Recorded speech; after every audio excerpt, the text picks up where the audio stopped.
அண்மை செய்தி திருப்பரங்குன்றம் விவகாரம் தொடர்பாக தற்போது அமைச்சர் நிர்மல்குமார் செய்தியாளர்களை சந்தித்து பேசி வருகிறார். திருப்பரங்குன்றம் மக்கள் அமைதியை மட்டுமே விரும்புகின்றனர். மதுரை மாவட்டத்தில் எங்கெங்கெல்லாம் டாஸ்மார்க் மது விற்பனை சீராக்க வேண்டும். ஏன்னா இந்த 10 ரூபாய் கலெக்ஷன்லாம் நிறுத்தப்பட்டு விட்டது. ஸோ அதையெல்லாம் மீண்டும் சீராக்கும் வகையில், அப்புறம் எங்கெங்கெல்லாம் பார் வயலேஷன்ஸ் எல்லாம் இல்லாமல் பார்க்கறதுக்கான கண்காணிப்புகள் அதிகரிக்க வேண்டும். ஏன்னா பாரில் அந்த நேரத்துக்கு பிறகு யாரும் ஆப்ரேட் பண்ணக்கூடாது. ஸோ அதையும் கண்காணிக்கிறதுக்கான இதுவும் சொல்லப்பட்டிருக்கு. அது இல்லாமல் இந்த எஃப்எல் டூ பார்ஸ் எங்கெங்கெல்லாம் மனமகிழ் மன்றங்கள் இருக்கோ அதையும் கண்காணிக்கிறதுக்கான உத்தரவுகளும் கொடுக்கப்பட்டிருக்கு. ஸோ அதெல்லாம் ப்ராப்பராக ரன் ஆகுதா இல்லை ஏதாவது வயலேஷன்ஸ் இருக்கான்னு கண்காணிக்கிறதுக்கான உத்தரவுகளும் கொடுக்கப்பட்டிருக்கு. அடுத்ததாக குவாரிகள், இப்போ மதுரை மாவட்டத்தில் எத்தனை குவாரிகள் இதுவரைக்கும் இயங்கிட்டு இருக்கு, எத்தனை குவாரிகள் இதுவரைக்கும் இயங்கி அதாவது மூடப்பட்டிருக்கு. ஸோ மூடப்பட்டிருந்தாலும் அவங்க இப்போ கடந்த 1 வருடம் 2 வருடத்துக்கு முன்னாடி குவாரிகள் மூடப்பட்டிருக்கும்.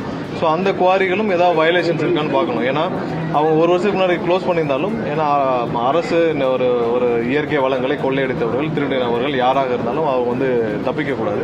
ஸோ அதில் என்னென்ன வயலேஷன்ஸ் இருக்குன்னு அனைத்து அசஸ்மெண்ட்டும் பண்ண சொல்லி மைன்ஸ் டிபார்ட்மெண்ட்டுக்கு உத்தரவிடப்பட்டுள்ளது. ஸோ அவர்கள் கம்ப்ளீட்டாக இதுவரை கடந்த 7-8 ஆண்டுகளாக இயங்கி வந்த குவாரிகள் எதெல்லாம் மூடப்பட்டிருக்கு, இல்லை இப்போ கரண்டாக இருக்கிற குவாரிகள் அனைத்தையும் அசஸ் பண்ணி எதெல்லாம் விதிமுறைகள் மீறி செயல்பட்டு இருக்கோ அனைத்து மீது நடவடிக்கை எடுக்கும் வேலைகளை துவங்கியிருக்காங்க. ஸோ அசஸ்மெண்ட் வேலைகளை துவக்கப்பட்டிருக்கு.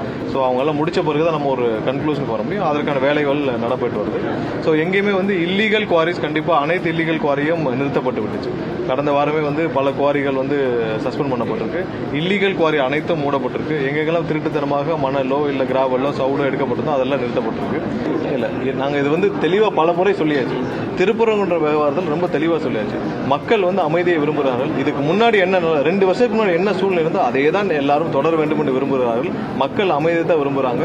இதில் இதான் அரசுடைய கொள்கையும். இதில் எந்த மாற்று கருத்தும் கிடையாது. இதில் பெரும்பாலான மக்கள் 2 வருஷத்துக்கு முன்னாடி என்ன சூழ்நிலை இருந்துச்சோ அமைதியான சூழ்நிலை தான் எங்களுக்கு வேணும்னு நினைக்கிறாங்க. அதே தான் தொடரும்னு நாங்களும் அரசும் நினைக்குது. இதுதான் நாங்கள் முன்னாடியும் சொல்லிட்டு இருந்தோம். 2 வருஷத்துக்கு முன்னாடியும் 10 வருஷத்துக்கு முன்னாடி எப்படி இருந்துச்சோ அதே சூழ்நிலை தான் தொடர வேண்டும் என்று அனைவரும் விரும்புகிறோம். அமைதியாக இருக்கும். இதில் யாரும் எந்த மதவாத சக்தியும் உள்ளே அரசியல் செய்ய நாங்கள் 100% அனுமதிக்க மாட்டோம்.